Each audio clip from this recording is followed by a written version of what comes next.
they're asking guys, they're interviewing guys after they've just they're trying to get oxygen to their brain. Right. Like it's a bad time to do an interview. Well, I was doing interviews with people after they got knocked unconscious.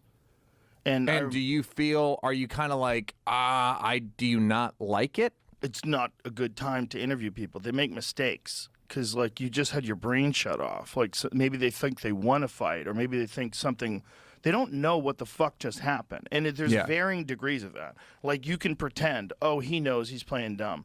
But you have zero idea what's going on in a person's brain unless you are them and you have been knocked out. Do they have a policy of like not doing that anymore, or you still do it? Well, I said I won't do it, and then I fucked up and did it with Daniel Cormier. But I was so confused in that fight because Daniel's a good friend. I love him to death. And John Jones had just knocked him out.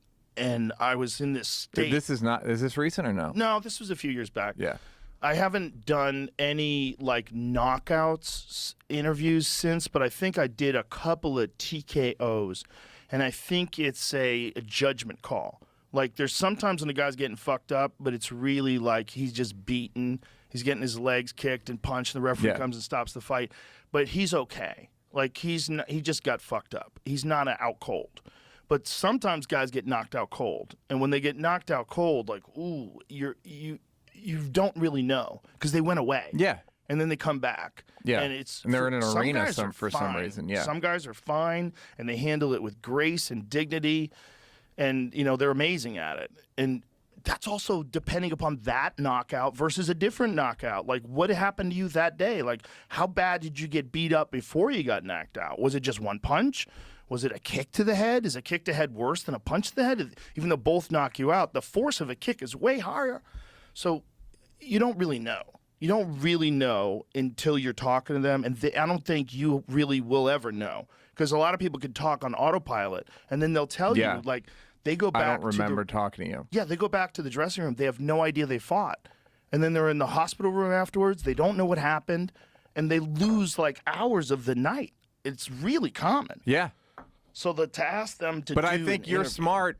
To get back to the original thing, you're smart to reset your hierarchy.